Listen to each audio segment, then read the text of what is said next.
Life in the Wings podcast. I am joined by the gorgeous Jason Leigh Winter.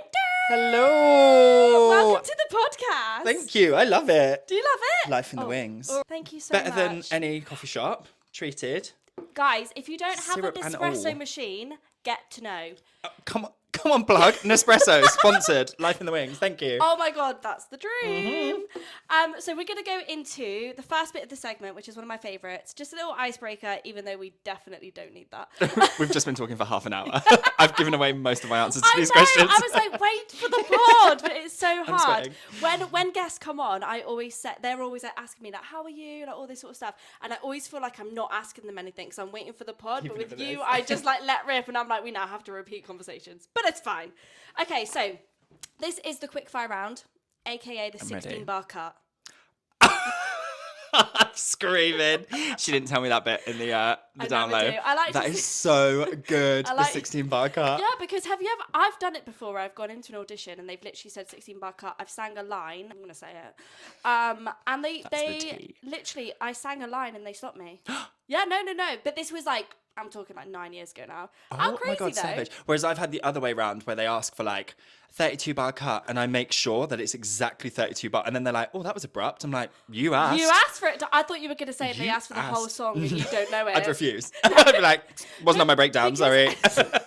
You said 32, that's what you're getting, that's what I learned. Because my fear is always that, because I always just low-key learn like just 32 bars. I never really learn the whole song. So can you imagine if they're like, can you just sing the whole song? We just want to hear a little bit more. And I'm like, sorry, no, you can't. That's why I've sung the same song for 18 years. I've got 3 songs and they're just in rotation, yeah. Right, we're going to put a pin in that and we'll come back to it. So it's going to be this or that questions. So we have audition or self-tape?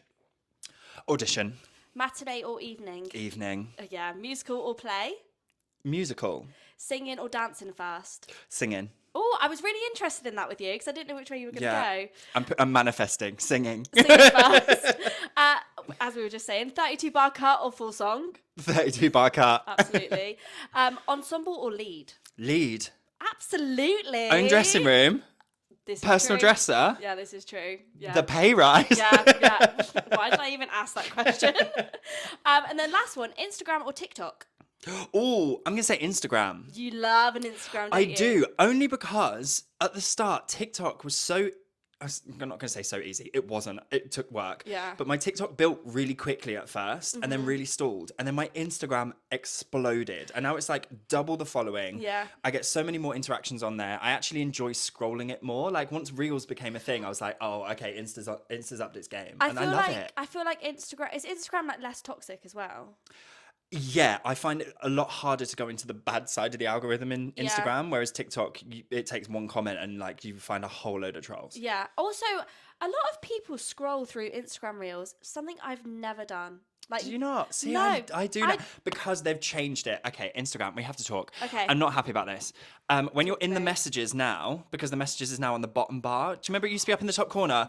You scroll off the message Wasn't and it it's the like, worst I'm a reel, update? and it's so loud. Yeah, Even when your phone's on silent. Yeah. I get in trouble a lot backstage for that because it's no phones backstage. Clearly, I have mine because I'm like, editing my videos, so like hiding in the quick change. Not you, And like I with an AirPod in one. Literally. And, like... Oh, I should put my AirPods in. You can't because then when you edit, your sound is out of time. If you edit on headphones, it's not the same. It's so annoying. Oh my so, gosh, like, even I've on the never train, I known have to that. like have the volume really low to be like, I don't want to annoy anyone, but I need the Is that timing how to it be gets in time. out of sync? If you do it with your headphones in, especially AirPods. Because like there's a delay with the Because thing. I don't really do TikTok a lot anymore, but I've done it in the past, and I've had it where some videos, like it looks amazing. Well, it looks amazing. Who am I? But like Thank you. No, it looks really good. No, but like it looks amazing in the like lip sync thing or whatever, or like putting the music to it. But then when I post it, it doesn't. So it's because You've got a headphone in, yeah. It's so annoying. So if you do it with a headphone, you then have to lay the actual sound over the top and make sure it syncs up again, which is just a pain in the ass. He's a content creator, guys. You heard it here first. Thank you. So let's go back to...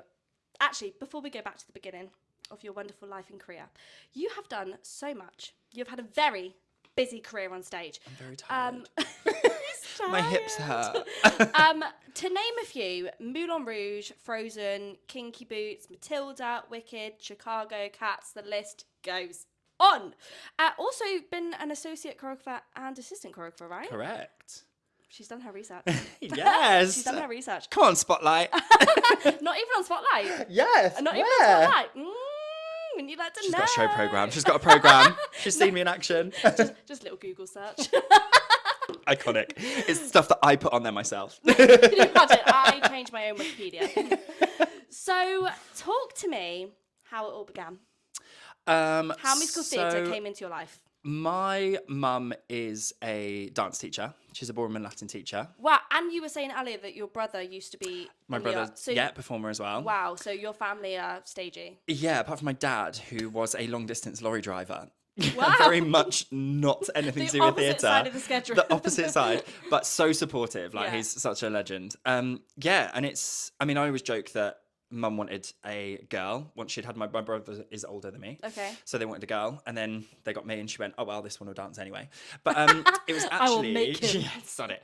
But it was actually she used to choreograph for a amateur dramatics company. Oh. And I believe it was Can Can. I want to say it was the musical Can Can she was choreographing. And she was in the living room, up and dancing around. She turned around, and I was just mimicking everything behind her. And she was like, she's told me this story. This might be a complete lie, but I've told everyone in my life this. Not you gaslighting everyone. Literally, just like none of this happened. But no, she took me to dancing, and I just fell in love with it. And that's Wow. So that's what where it age were stayed. you? I was 4. Wow, so you've literally Yeah. because on previous podcasts when I've been speaking to male identifying, a lot of them started much later. Quite a lot later, yeah. So you started really So early. I started when I was 4. I had not a weird journey. Like, I'm an odd person. I change my mind a lot about what I want to do. Okay, cool. And always have done. Yeah. So I started, she took me to like ballet tap modern, as everyone did at that age. I hated ballet, so I stopped very quickly. Okay. Weirdly, I think tap at that point I held up the longest, which is Okay. now not the case. I hate tapping. Oh, do you? Yeah. Oh, I love tap. got bone spurs on a job, and now it's just painful. Oh, fine. So don't not enjoy for you. it. But I'm also not very good at it. I kind of blag it. Oh, you like look at my face, look at my Very arms. that. Because I did it from a young age, and then when I picked it up later, so I dropped that then. Yeah. Mum kind of taught me and my brother ballroom, because she used to do it in like a local community centre. Okay, pop we did off ballroom. So we did ballroom from a young age. I think from when I was about probably 5 or 6 until I was about 9, I think. Wow. So I'm not like competitive ballroom, but I know my basics. Nice. And then we jumped around different schools to where we went to, and I ended up just doing kind of like jazz. And on the side of that, we got into like the Amjam Company and then the local youth theatre. And my brother's very much more of a singer-actor, so he kind of followed that route. But yeah, so because I dropped tap, and then naturally, I think because of my mum, I don't know, I think I'm very good at picking up a different dance style to something. When I got to college, they were just kind of like, "Oh, you're advanced tap," and I was like, You're like, am I? And they'd say something, I'd be like, "I'm gonna need you to show me that because I have no idea what you're talking about." And they're like, "Okay, well, I'll get those beats out. I'm not doing the right method. Like, I don't know what I'm doing, but I'll make the same sounds as you." Literally. So then next thing I know, I've got a solo in the summer show at Leigh Theatre Arts as a tapper, and I was like, You I are don't know what I'm lying. doing. Yeah, literally. Professional blagger, as you It was said. click-tracked, and Mark Evans, the legend choreographer, actually click-tracked my part for me because I couldn't do the thing he'd set me. No So way. He clicked it, and I just mimed it every night. On your solo? Literally on my solo. He put like one-footed wings in, and I was like, "I can't do these." And he was like, "I've got you, babe. It's fine." Oh my god, that's Love you, Mark. iconic. So did you throughout school and stuff? Did you keep doing like training? Whole dancing? time, yeah. I Wow. think there was like a 4-5 month period at one point where I can't really remember. I'm guessing because of bullying or something. I kind of went, I don't think I want to do this anymore. I wanted to be a physiotherapist for Team GB. I don't know where that came from. Wow. So random. I must have been watching the Olympics at the time and was like, What? that'll be fun. Sorry, the Team GB threw me. I know, literally. I was like, not even like a small time therapist. I'm like, know. I'm going to do it. Athletics, Olympics, let's go. Olympics. Wow. Maybe I just liked the athletes. Maybe that's why. But Love that. But yeah, so I had like a little gap, and my mum is the best. Like, she's a dance mum, but she's not a pushy mum at all. And she Yeah. was just like, "Yeah, fine." And then one day I like walked into her sobbing, like, "I want to go back to dancing." She's like, Aw. "Okay." Did your school do dance? No, I went to an all boys school. I went to a was grammar that? school. It was fine. Yeah. Yeah, it was Yeah? absolutely fine. Because the only reason I ask is because it just triggered a memory. So my brother is also in the arts. He's a director-writer now. But at school, we had a dance program where you could take it as a GCSE. And what year did we go to school? So I was at school 2005, 2010. My brother's 2 years older. boys weren't allowed to participate. What? Isn't that crazy? That's not that long ago. Yeah. That's yeah. wild. So my brother wanted to take it as a GCSE, and they wouldn't let him because he was a boy. How crazy! That's awful. How crazy is that? Like we didn't offer it at our school, but our school, my school was really good in terms of. Also, really random fact: a guy's just joined my show recently who went to the same secondary school as me. We'd never met each other, and it was about 20 years apart because he's a lot younger than I am. But one of the other guys was like, "Hey, he's from Spalding." I was like, "That's where I went to school." He was like, "What school did you go to?" I was like, "Spalding Grammar." He was like, "Yeah, me too." I was like, "What the heck?" This world So is weird. so small. So weird. Never heard of each other, like nothing, but like we went Do to you have slightly different theatre mutuals? schools and stuff. We must, if we go through, like we Yeah. probably would. But Wow. but yeah, so I couldn't do it at my school, but then the local college in Peterborough had it as like a year's course. Is that where you're from, Peterborough? Just outside, yeah, just outside of Peterborough. I went to a foundation course in St Neots, which is Oh kind my gosh, of near. yeah. So I went to my dance school was between Huntingdon and St Ives. TGS. Wait, so do you know the guitar do school? you know Buckden? Oh, I don't think I've been there. So but I know of so it. that's where the school was. I always say Okay. St Neots because people know that, but it Yeah, was yeah. in Buckden. Oh my gosh, How as if. funny, because I had there was someone in my year who was from Peterborough, so I went there all the time for like little sleepovers and stuff. I really Aw. enjoyed Peterborough. It's cute. So you went to Leigh Theatre Arts. I did, yes. Enjoy it? Loved it, every Yeah? single second. When did you graduate? 2008. 2008. And Gosh, when you 18 years ago. Oh my god. doesn't it make you feel a certain Yeah, way? yeah. Because even I graduated in 2017, and for me in my head, I'm like, yeah, I graduated last year. Yeah. 2017, that's nearly 10 years ago. Like, It's crazy. where does the time As we sit go? in the dressing room and someone's like, oh, I was born in 2004. I was like, I went to college when you were 1. Yeah. My friend who The heck? was on the podcast a few weeks ago, when I said something about this date, like I said, like 2003, and he was like, oh, I was 3 years old then. I was No. like, I was about to start secondary school. Like No. that makes me feel like weird Yeah. that you're now in my house and you're 10 years younger than me. But like we have the same maturity level, do you know what I Yeah. mean? Anyway, so you came out of Lane, and what was your first job? My first job was Flashdance UK tour. It was the world premiere of Flashdance. Wow. It was the Arlene Phillips version. Unreal. Yeah, I actually left. I didn't get to go to my graduation or anything. It was me and another guy in our year that we finished the summer show at Lane's. You do like it doesn't have like a showcase at Lane because you have a theatre. You have an agent, in house. So you're already on an agency. Oh yes. So they'd got me Flashdance. They got me in the room. And yeah, so we did our summer show on the Sunday. Said goodbye to everyone, and then started rehearsals on the Monday. It was wild. Wow. Because it's what you're at college for. Like that's the whole reason is that you want to work. But it was just like, oh my god, like we finish with all our mates today, and tomorrow we're going to meet a whole load of professionals that I've never met, and be How first was day that? at work. That you didn't even have like a minute to breathe, or a minute to even like. Because of that, you didn't think anything different Yeah. until I think like 3 months into, not even that actually, probably 2 months into the tour was when the graduation happened, and I was a head boy in my third year. Go on. Don't know how. I did nothing. But we'd organised graduation, and then obviously it was happening, and we were in Plymouth doing the show, and I was That's literally where like, I'm from. no way. No, I'm sorry. I'm from Plymouth. I love Plymouth. I love Plymouth. See this foghorn. Sorry, I was saying before that I'm like a foghorn on the mic. I am so passionate. I love Plymouth. About I've had the best Plymouth. time there. I've always toured there in summer as well, which really helps.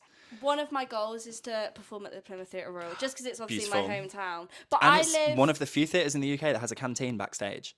Oh! Subsidised food. Fantastic jacket potatoes. The Oh, best I didn't food. even Yeah, I know love that. it. It's the best place to be a swing. Just sit in the canteen all day. Wow. So I live outside of the city, but it's like a 10-minute drive into the city. Let me tell you what I love about Plymouth. We've got the city, we've got the country, we've got the sea, we've got everything. Yeah. And it's like, I just think everyone needs to go to Plymouth. And like, I get so passionate when people come on tour to Plymouth. I'm like, let me give you the spots. I love it. Like my friend who's in Legally Blonde at the minute, when she comes to Plymouth, I said, I'm literally going to text you so many places to go. Like, and I'm so glad you're I love on board it. Get with down the that. gin distillery, and then what's that bit where the cobbled road is? The Barbican. Yeah, get down there, and there's the really nice fish and chip shops. But, Yeah. Just watch out for the seagulls because they are menaces. My friend who just did the Matilda tour, I gave him a list, and one of the fish and chip shops was on the list. So yeah. good. There's a clotted cream ice cream shop right next to it as well, I think, or something. Yes. So good. And Yeah. fudge. Oh my god, it's so good. Yeah. Oh my god. I know So how good. much we love Plymouth. Anyway, so have you ever had a huge gap in between jobs? Yes, recently. I've been very like my brother.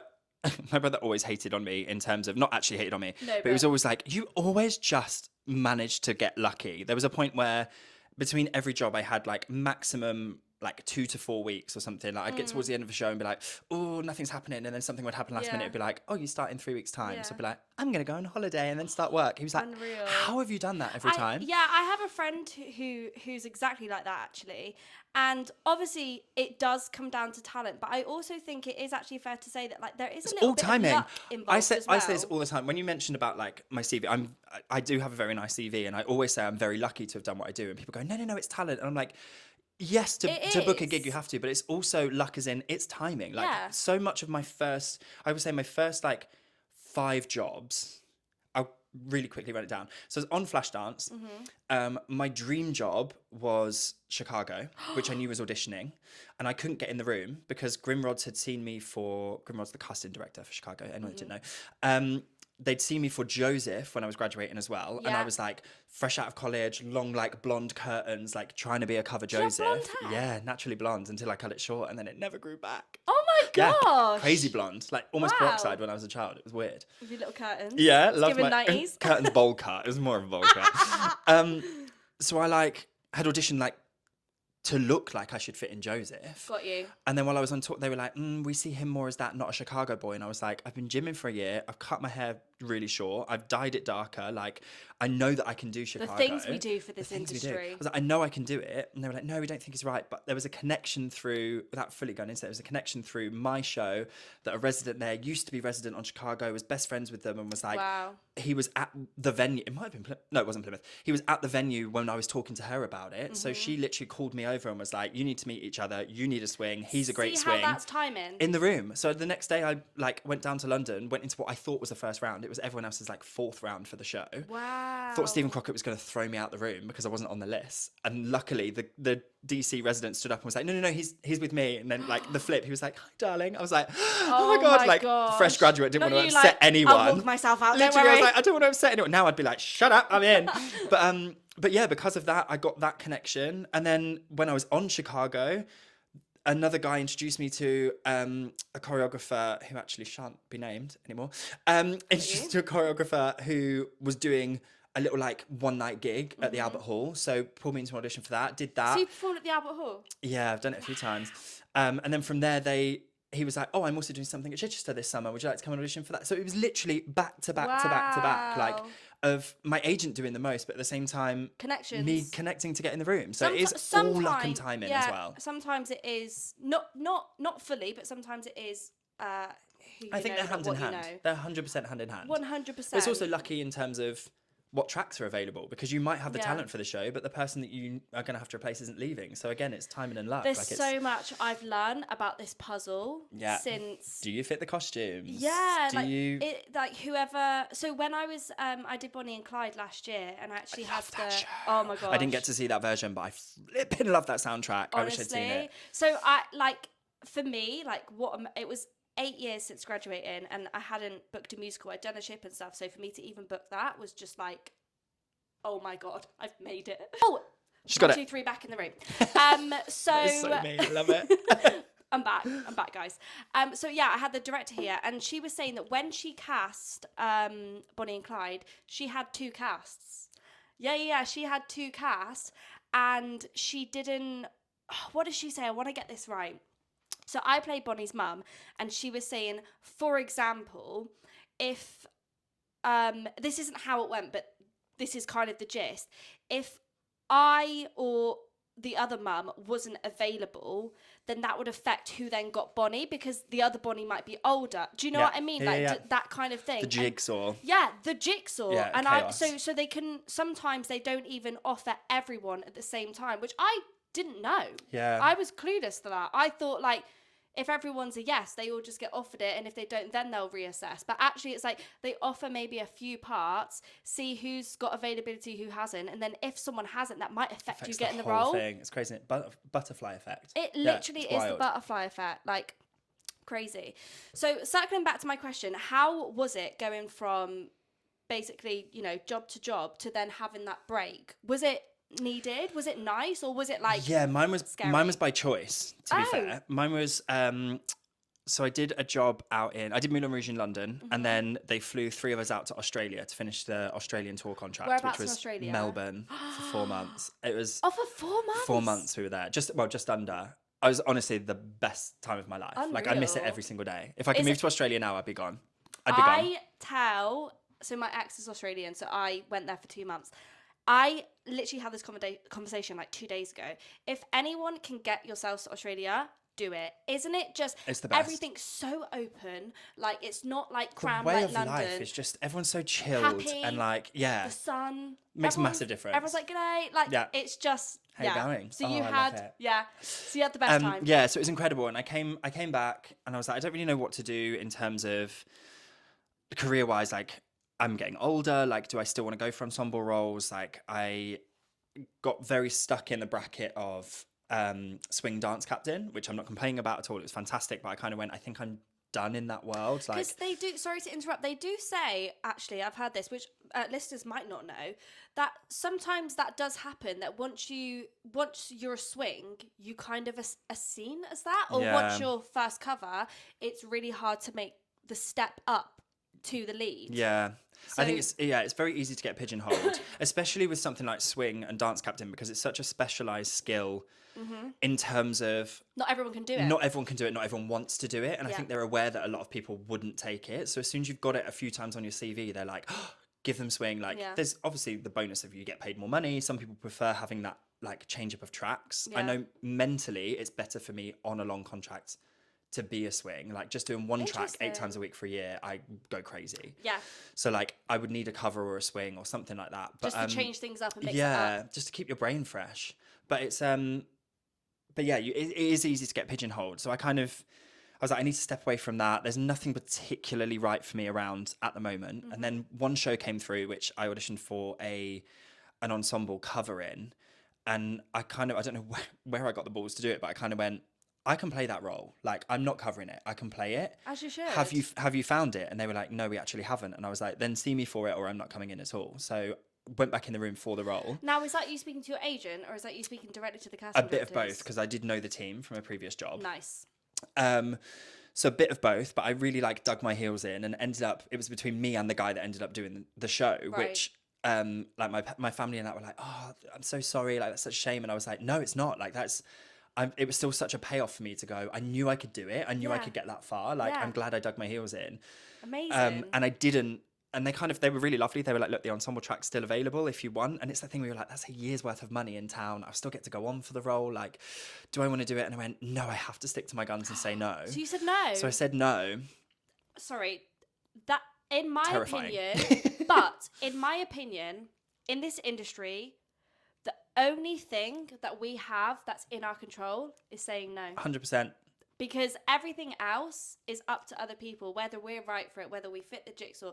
The only thing within our power is to say no. Yeah, for sure. So I love that you were like, do you know what? I believe in myself. I know what I want. Yeah.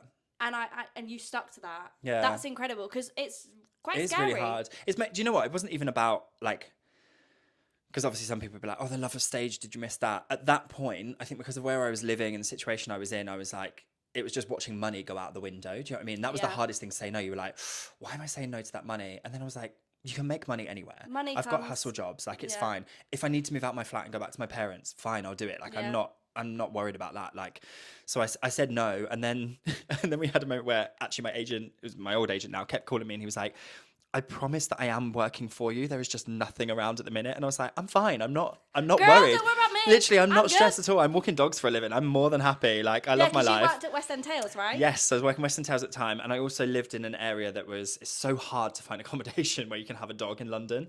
But I was on a new build complex in East London that was completely dog friendly. So basically Amazing. everyone had a dog.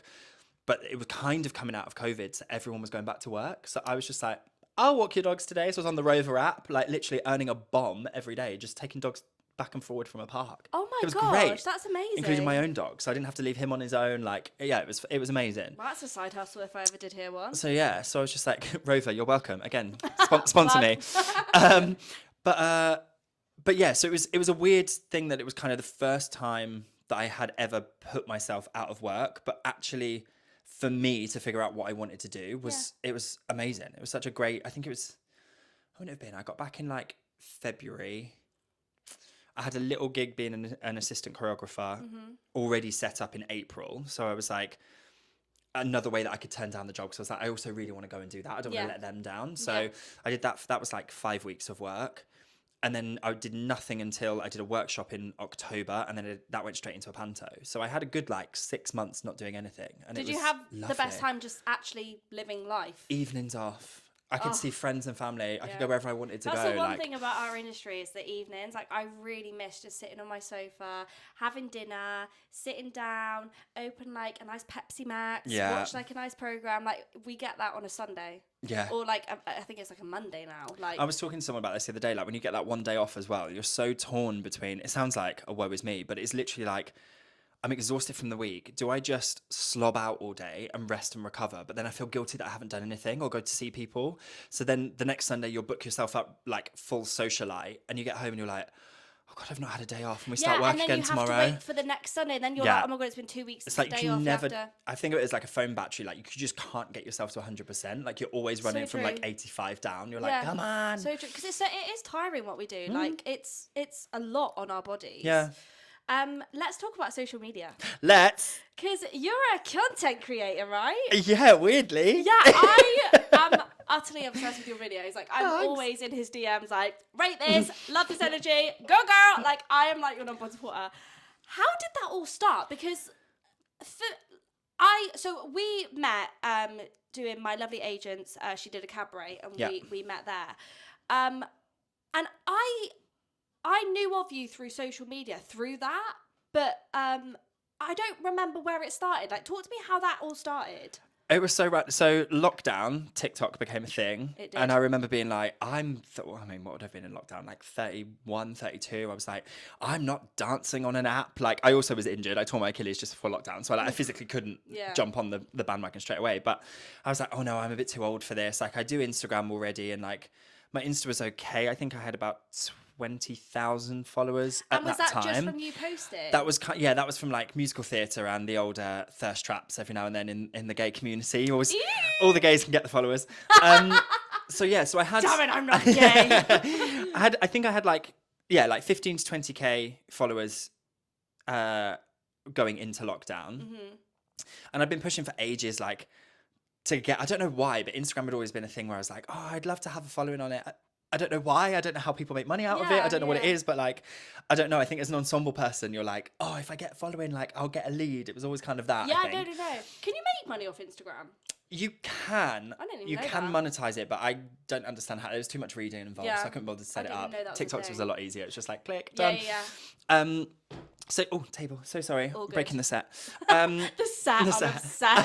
It is a set. So I actually started when I was in Frozen. Out of lockdown, so I think it was January 2021. Yes. We were talking about Josh before. Lies. Josh Sinclair. I know Josh from Kinky Boots tour before. That was our first job together. And then you did so Frozen on that together we booked as well. Frozen together. Yeah. Got you. Yes. So randomly I was like, I'm gonna download it. I think it was like January 2022. I was like, I'm going to download TikTok, sod it. So then me and a guy called Jack Skelly in the show used to do like random dance trends on the stage together, or like I'd just do lip syncs or like silly backstage videos, and it started to kind of build and take off there. And I was like, oh, this is fun. Like it's just a creative outlet. I was just about to say, it's a creative outlet that's in your control, that's away from like auditioning and stuff. It's just, very like, fun. that.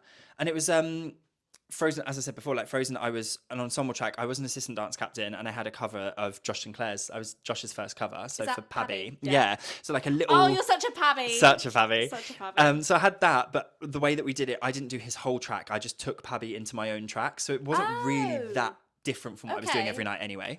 So so for me, it was a way of like keeping my brain occupied with something new. And it just started building from there, really. And I genuinely, like, I always used to say, because people are like, oh, do you not feel a bit cringe posting things and stuff? And I was like, I genuinely just enjoy it. Like, and also, who gives I know. a toss? What's really funny is I've actually got people, and I'd never say who they are, but people that I could tell were always like, oh, that's really cringe, who now do it. Because you've seen, like, other people grow and then like they get a brand deal or they get invited to events, and then suddenly other people start posting like, things, and you're like, oh, boo, I see you. I see what you're doing. See, that doesn't, honestly, like, I don't know whether it's because I I'm very lucky, I quite rarely feel embarrassed. But I've never once looked at your content and thought it's cringe or anything like that. And I think that's really like, for people to even make that comment or even have that assumption, I'm like, you must be embarrassed. I was gonna say, it's all a thing. It's all a reflection of yourself, isn't it? Completely. Because it's not embarrassing. It's fun. We love your content. So how did you? Because your content has changed Massively. Yeah. So you now do. Wait, can you explain what you do? Because I'm going to explain it really badly. No, you do it. You do it. You can't explain it badly. I basically just dance in my kitchen and then do tutorials of it. So I'll like break the dance down. Yeah, you take like a music video. Yes. And you do it, and like you split the screen so you can see the music video at the top, and then you do it. Yeah, do it underneath. And people are loving it. People went crazy for it. Do you know what? It's one of those things. I've been speaking to some people recently that have been like, "Oh, I'd love to start, but I feel like there's loads of people that already do what my niche would be, and like, so it's a bit saturated." And it's the complete opposite on social media. I don't think people can get enough of something if they love it. Yeah. So like, if someone loves a dance video, they're not just gonna love one dance creator. They're gonna love everyone that's doing it. Yeah. That's so true. Because I saw. It really randomly started. I think the first dance video I did was from the first Wicked movie, maybe. Dancing Through Life. Yeah, it was either that one. Oh, it was the Glinda book one when they were going down the road. Recently. Yeah, it wasn't that long ago. We did a couple of like little dance trends, like I said, with Jack and stuff like that in Frozen, or I did one with my partner Jack to a Britney song at one point, and like they did okay, but kind of lip syncs were doing better. So that's where I'd pushed for a long time, and then yeah, I think it was either that one or what's the real money from Gatsby. Gatsby, yeah, that went crazy. And what I didn't realise is a friend of mine that I know from New York was on the Great Gatsby social media team. So like he shared all of my stuff, which helped it go crazy. Unreal. And I was like, oh my God, like me reposting like, oh my God, Gatsby have seen my thing. And he messaged me and was like, that was me. Babe, it's me. You're welcome. He was like, I'm also doing the Notebook. Do you want to get something from that? I was like, thrilled. Yeah, but it just shows like, and I say this with like my podcast as well. And like, for me, like this is a passion project. Like I'm really not aiming to get, I mean, I wouldn't go amiss. I'd love it if I had thousands of views, but a share, just one share, really can change a lot. Honestly, it really does. And people really, that's why I'm always like, share, guys, please share. Yeah. But it is crazy. The interaction's crazy. And then it just went from there. So then my partner did Moulin Rouge out in Amsterdam, and I had a break from finishing Panto before Hercules was starting. And I was like, do I find a little job? Or I was like, his accommodation's paid for. We need to get the dog out there anyway, because he was taking the dog over there for a year. So I was like, do you know what? I'm just going to come and live with you for 3 months. Like, in Amsterdam? Yeah, so we lived it's in Utrecht, just outside, which is beautiful. This is another thing I like about our industry, is that we can do the travel, wild. Yeah, we can do that. Yeah. Like, we can make the decision to be like, you know what? Let's not work for 3 months. Like, I'm in a stable position right now. Let's do this. Where if you worked in like an office job, like, you just couldn't do that. Yeah. So that's a real bonus of our industry. Oh, it's insane. So we went out there, and then that was when Lady Gaga's Abracadabra came out. Yeah. And I did that one, which she like reposted, commented on, shared it everywhere. Lady Gaga. Literally commented. I was shooketh. I made a video of my reaction to like seeing it. I was literally like, what the heck? Oh my gosh. So then literally overnight, that was actually a TikTok video. Overnight, I woke up and I'd gained like 50k followers or something. It was wild. So TikTok went crazy. And then when I came back to the UK and I was doing Hercules, the next one that really did it for me for my Instagram was K-pop Demon Hunters. Massive fan. Yeah. Really love it. I did that one, and it popped, I think it's at like 9.4 million views or something on Insta at the minute. But it was hysterical. Me and my friend were sat backstage literally refreshing my phone, and it was like 100k followers, 101k followers, 102k followers. Was that constant. Golden? Yeah, oh the one to Golden, which was just wild. And again, it's that funny thing that like you see the animation, and that's the video I put over the top of it. But I'd learnt it from another content creator she broke the dance down in a tutorial. Oh, so wow. I'd tagged her and everything in it, like, thank you so much for the tutorial. Posted it, that went crazy. And that's kind of the time when people really started going, oh, can we do a tutorial on yours? So that's why I do the split screen one, because I hadn't seen anyone else do it that way by that point. I haven't. So a lot of people mirror it, which as a dancer I don't find helpful. Like a teacher doesn't mirror for me in a class. Like I find that really confusing. So I do a front facing one and a rear facing one, which is how you would learn in class. So I was like, this will help some people. And then it went crazy, and people were like, we love these tutorials, like sharing it, like because I'm teaching you in class. And you get requests now, don't you? Of like, oh, please can you do literally, this song? hang on, I'm going to show you my phone. Oh my God. This is hysterical. So I don't because I'm going to forget everything, when someone comments, I don't take pictures anymore. These are all screenshots of the requests of what people are wanting me to do. Oh Literally my- just tags of comments. Wow. Just what they are, because I'll forget. And then there's like other photos interspersed in, but like they literally go back months and months and months of ones that I still haven't done. So you're never short of content. Never 'Cause short you're of like, I know content. what people want. They're literally telling me. People are, You don't have which to is really guess. not. I mean, some of them, I'm not kidding, some of them come through and I watch the video and I'm like, absolutely not. Not doing that. So sorry. So if you don't get one, it's probably because I can't. Yeah, some of them are, or there's obviously ones that are like, I don't want to, if it's like a cultural dance or something, I'm like, that's not for me to touch Yeah. on without it being taught properly. it's like I don't not- want yeah. to, I don't Maybe want to upset inappropriate. people. Yeah. So yeah, but yeah, they've just gone great. And like Taylor Swift reshared one when I did hers. And like you said, all it takes is that one share and it just goes That's wild. insane. And how do you feel that, like, because I didn't know that people were like using it in dance classes and stuff. Like, how does that make you feel that you're in people's homes and they're like learning it off you?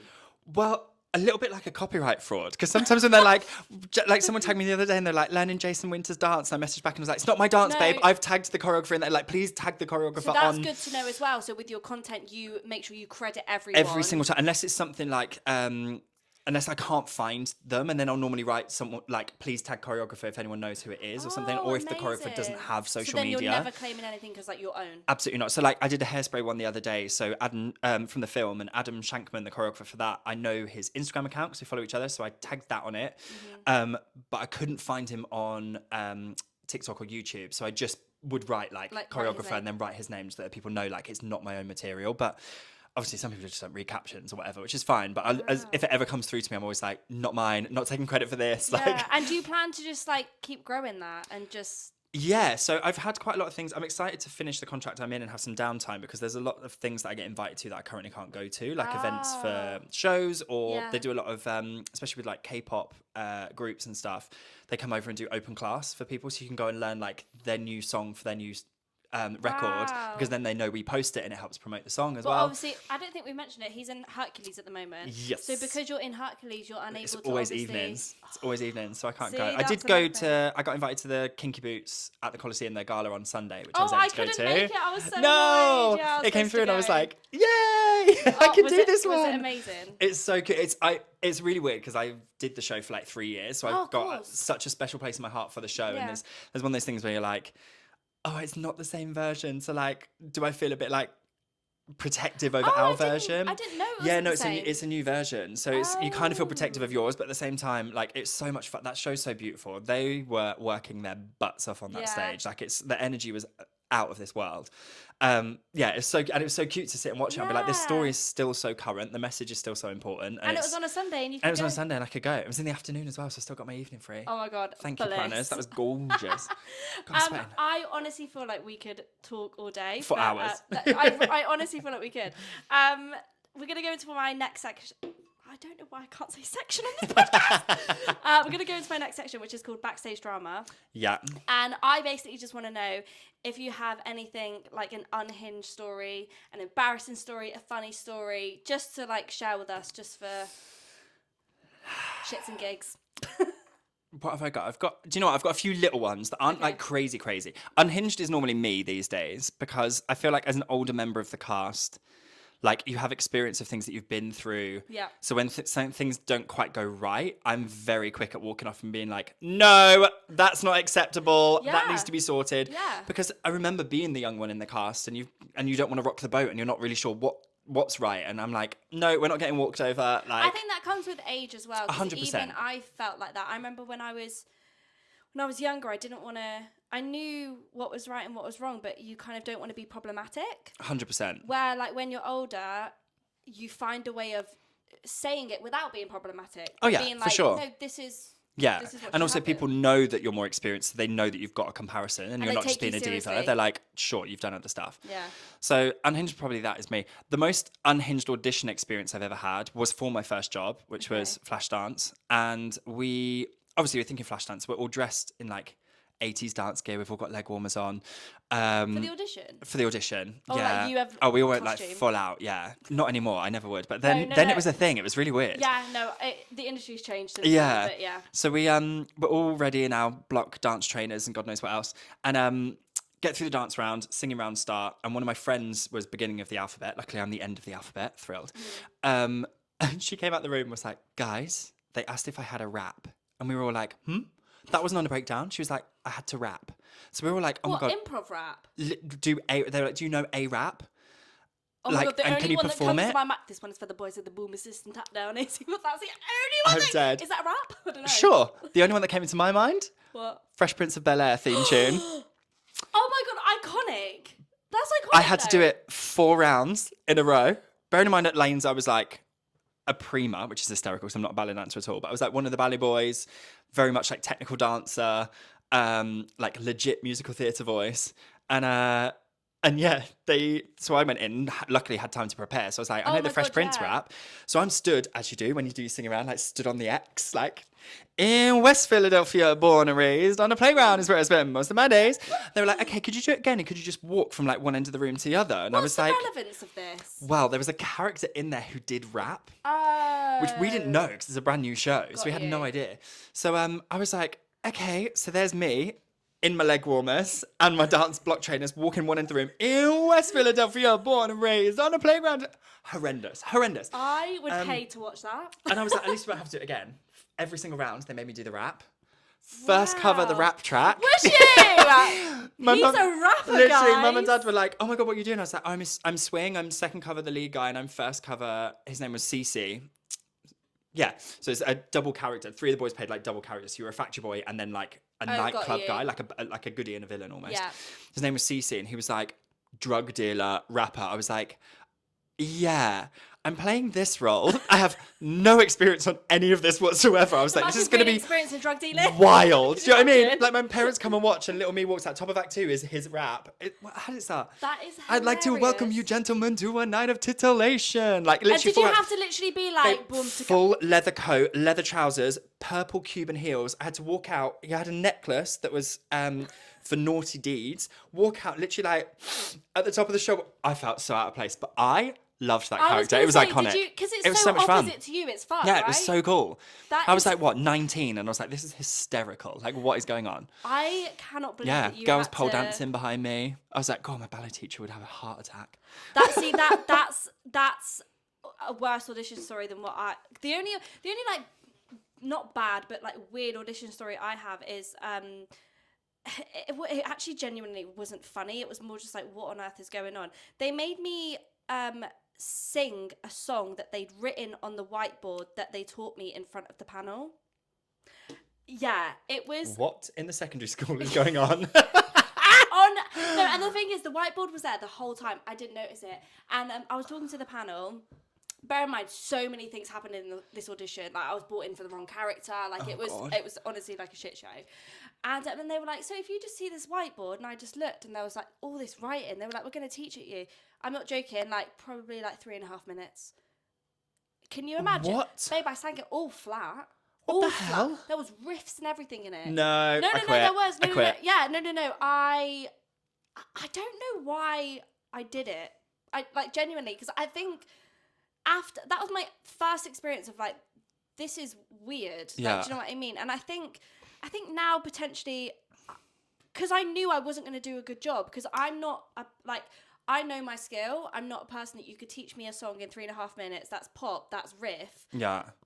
And I'm going to perform that great. That's and then wild. But who can? But they told me the acting side of it. Like, they were like, right, so you're going through a breakup. This is what's happened. They've just knocked the door. And I'm thinking, darling, I don't even know the first note. I don't care about my intention. Yeah, and like, I just want to get through. But I think now, like, what would you have done in that situation? Because I think now I would have been like, I'm really sorry, I wasn't prepared to do this. It wasn't on the I'd say email. no. I think... I bet a heads up would have been nice. Yeah, and I think, like, at that point, the job wasn't for me. It's so weird. Isn't that strange? Yeah. So that's my not funny but weird audition story. Gosh. But I'd much prefer maybe to do the rap instead. Well, now I know I've got a rap on loop in my head. Like, I'm word perfect on that bad boy. I love that. I have just thought of another one on stage as well, actually. Oh, go on. That I'm not going to say the show or the performer's name because I don't want to give anything away.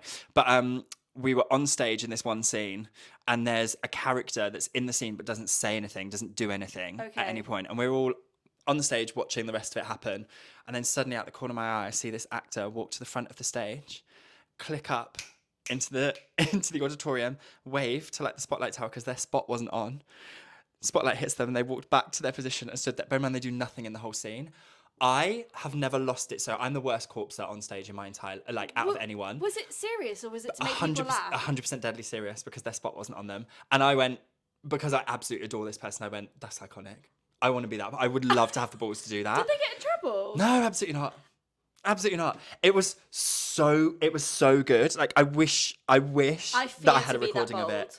It was great. Just literally all of us concentrating on the actual scene, and then suddenly we're like, what is happening? Thank you. I was like, I love you. I would have. It was so good. That's probably my best. But I faced up stage and just shook for the rest of the scene. Yeah, you just see your Actual body shaking, like, this is wild. Get me off stage. Like, yeah. Bad. Yeah.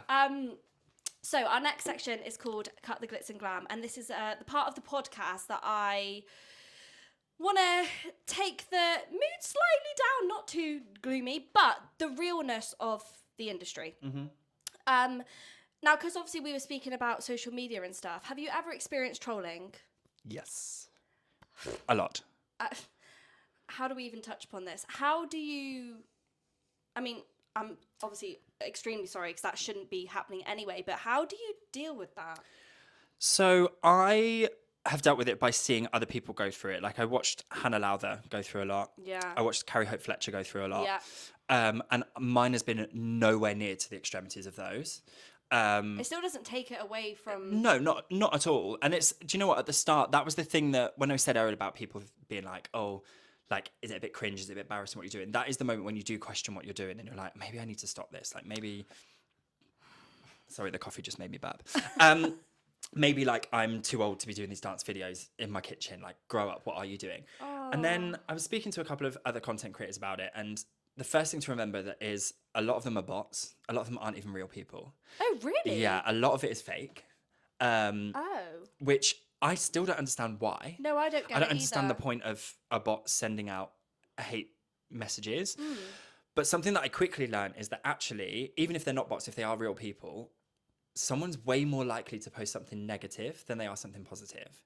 Like, if someone loves something, they're probably like it, maybe repost it, maybe share it on their story, but won't necessarily. And I would like to say, I do get a lot of lovely comments. Yeah. They definitely outweigh my negative, in fairness. Like, I think I've been very good. lucky.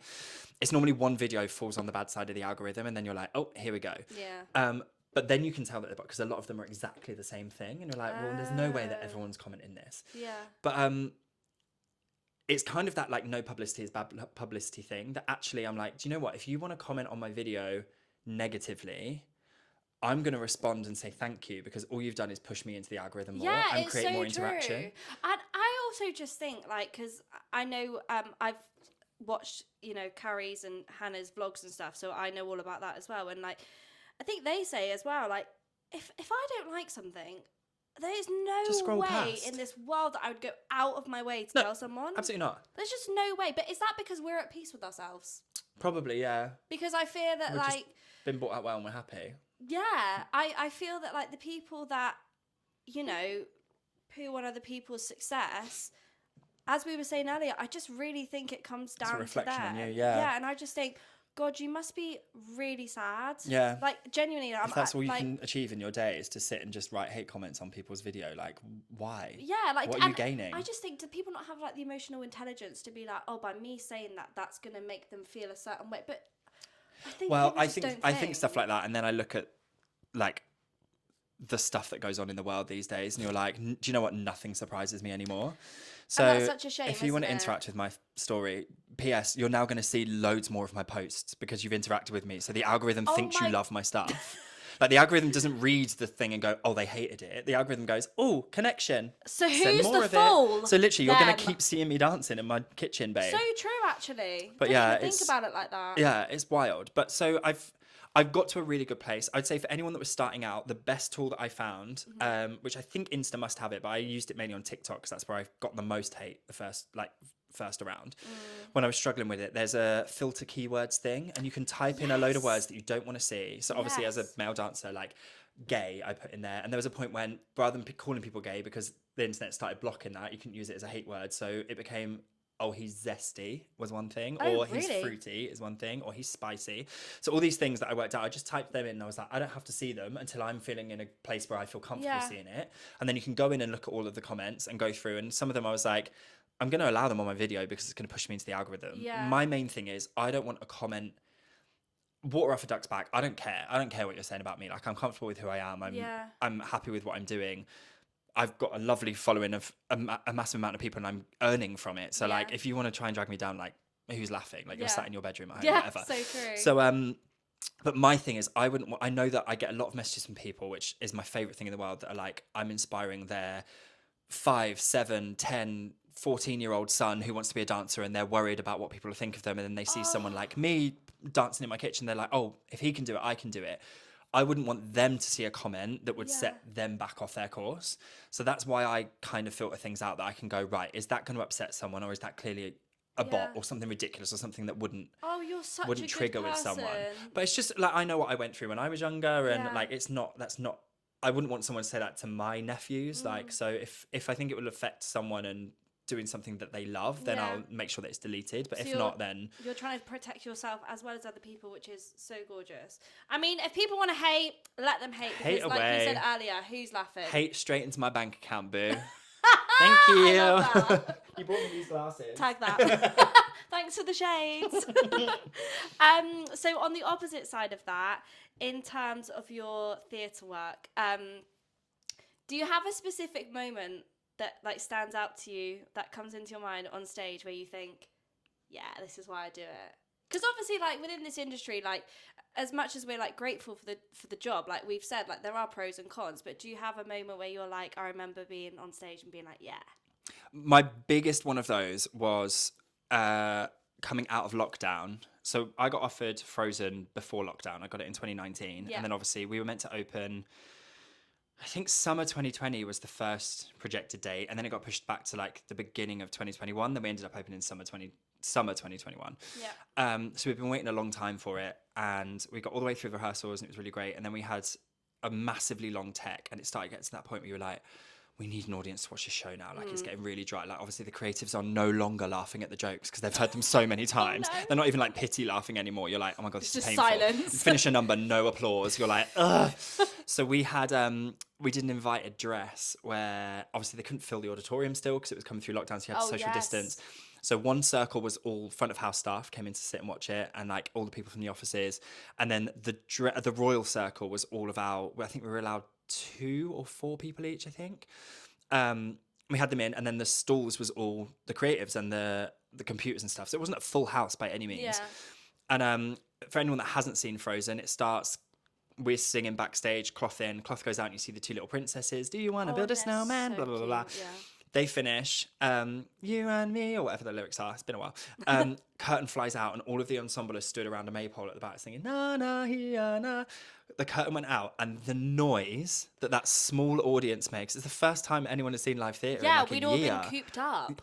Honestly, it's still like, it gets me emotional shivers. talking about it. I still get goosebumps. The amount of times I cried telling the story, but it was, none of us were singing. None of us could sing. We were all just like, so, and you just feel like someone's hand would just reach out and touch you to be like, God, don't. Literally, we were like, guys, we've done it. We've made it. Like, Frozen's one of the very few shows, I think, in the West End that we closed for like 2 days over Christmas.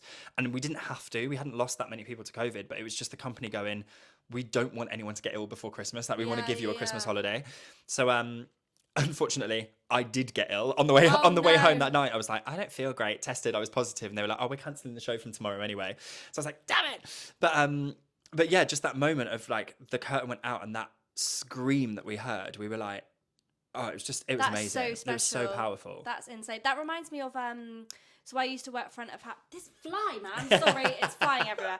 I used to work front of house for DMT, and I worked at Book of Mormon, but one time I worked at Hamilton, and they do a day. It's called Edgeham, and it's basically for children who don't have access to theatre. Yes, yeah. And they come and see the show, and I think that the school pays for them, and it's like stupid, silly, low money to make it accessible for them. So they don't pay a lot for the tickets. For everyone. Absolutely.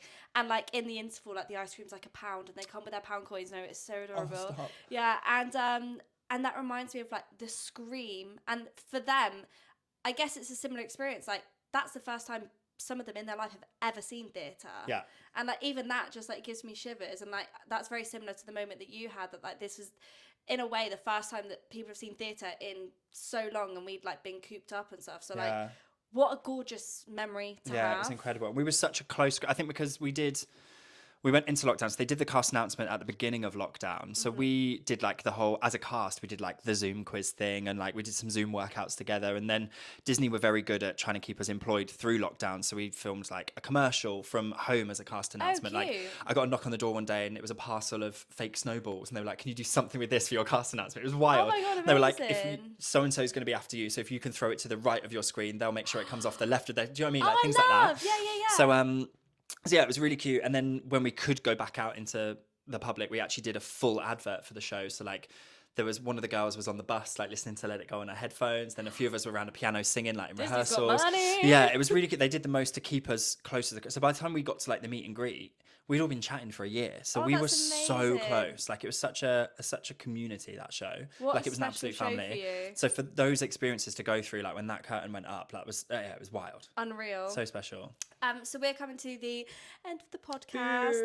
Boo. So this section is called the 5-minute call, and it's basically I just want to give you space to like tell the listeners any dreams that you have, what you want to achieve. It can be industry related, not industry related, dream roles, life goals, anything. The space is yours. That's something that like obviously you get asked a lot, I think, as a performer, and it's something that mine particularly has been like ever changing, and it's always different. Yeah. So I've just signed with a new agent, and one of the things that I was saying to like prospective agents in interviews and stuff, I was like, whatever I do next, I want it to be a shock to people. Like I think I've got to a point where it was very much like when Hercules was announced, I got so many messages that was like, you'll be in Hercules. And it's like, okay, well, I don't want you to know what I'm going to do next. Like I would love to be on a cast list that people literally go, oh my God, Jason's in that. Yeah. Jason's playing that part. Jason's in that ensemble. Like, let's not put ensemble out there. But not being I need the money. pigeonholed in the industry. Not being pigeonholed, exactly that. Like I've never done anything film and TV. I'd love to explore that. That's a whole other side of the industry. I don't know if I'm right for it. I also might hate it. Like I think, again, people put film and TV on a pedestal, but not everyone likes to perform that way. Like I love the buzz you get off a live audience, and I'm so glad that what I've done has been live. Obviously I would love film and TV money as well, but do you know what I feel that you would love as well, because you know you were saying earlier like lead, like get your own dressing room, the trailer, so get me that catering. Yeah, so I've worked I worked on 2 movies last year. I was crew on them. I actually did a little cameo in some of them as well. Thank you.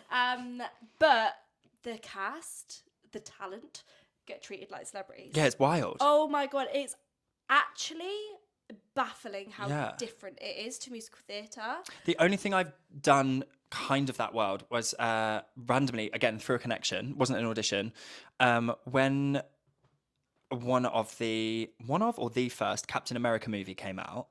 There's a section in it where he's like being presented around as the soldier, and there's a load of girls dancing around him. It's 3 girls sing like a little, almost like Andrew's Sisters thing. Yeah. He lifts them up on a motorbike at the end of the section and stuff like that. And there's all these girls with flags dancing around, and they needed a stand-in for him. And so I had a connection there. They were like, are you free? I was like, yeah, fine.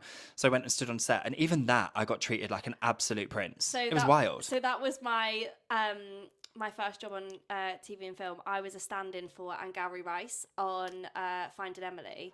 Yeah. Fun. Yeah. And she played Katie in Mean Girls in the movie. Yes. Yeah. I was treated... It's insane, wasn't it? I was treated like I was Angourie Rice. Yeah.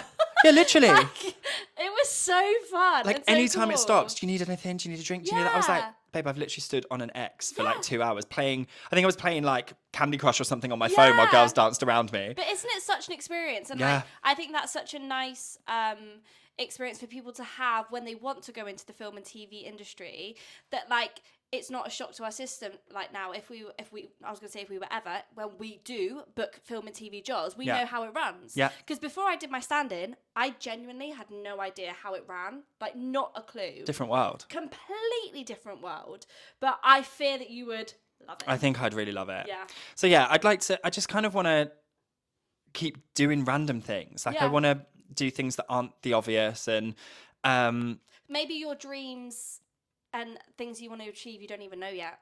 exactly. And I think I'm the same. One of my favorite things that someone says is when it's like, what is your dream role? And it's like, my dream role hasn't been written yet, because Yeah. it's not that, like, there's loads of dream roles that I wanted to go to. And I've got to a really funny place now, actually, where I think for so long you hold on to, as a younger performer, it's always like the romantic lead. You want to be that part and blah, blah, blah. Yeah. And then you start to get older and you're like, oh, I don't really know if I'm that part anymore. I'm not that casting.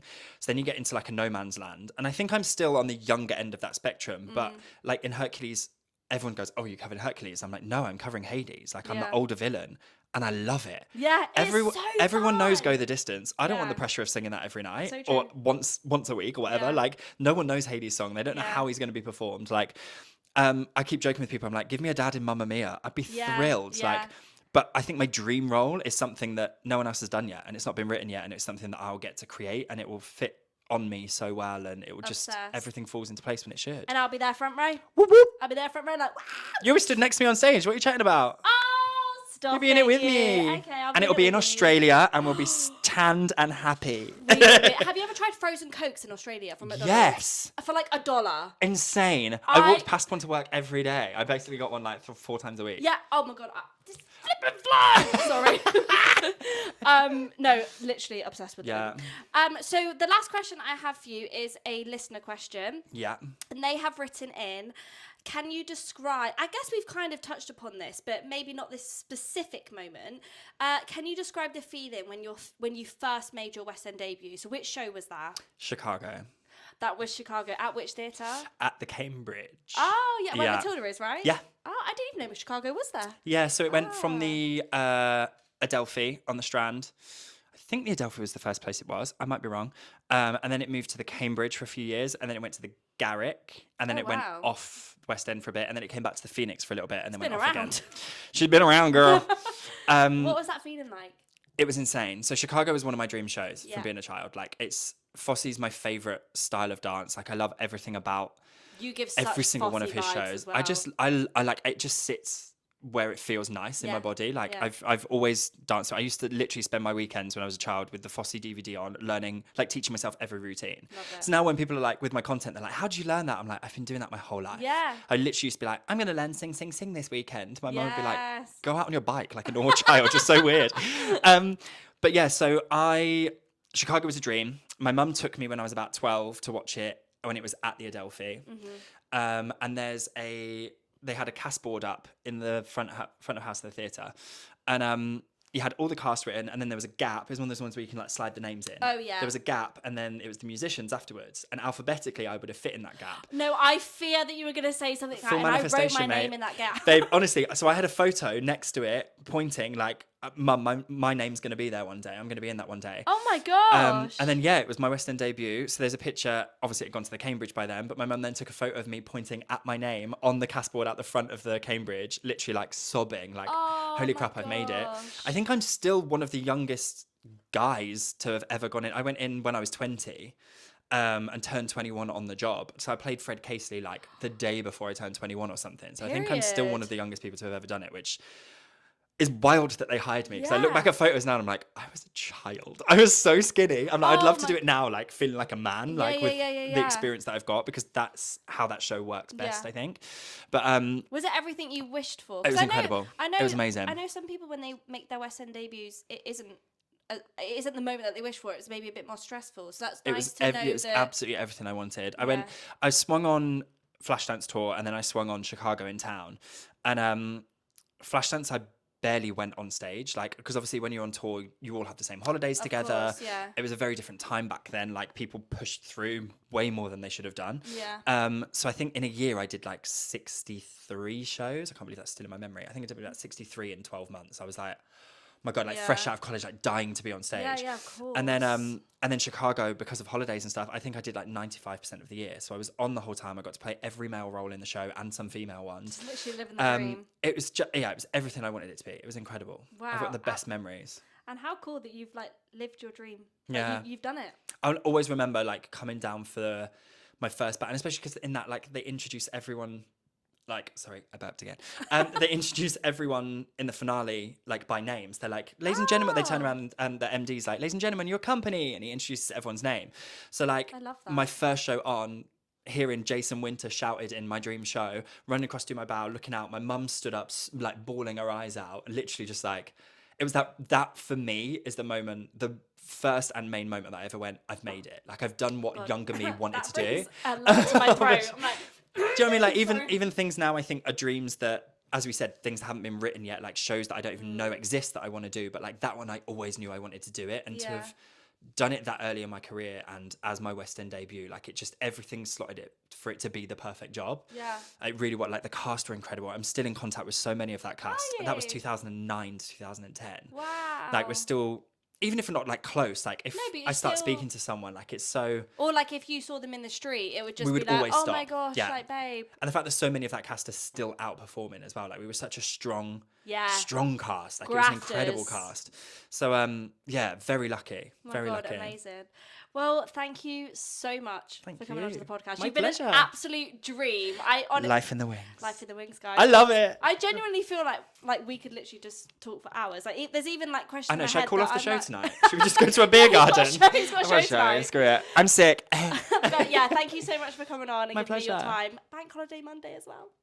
Easter eggs. If you like the podcast, keep watching. Please like, subscribe, and comment. And I will see you next week. Goodbye. Goodbye.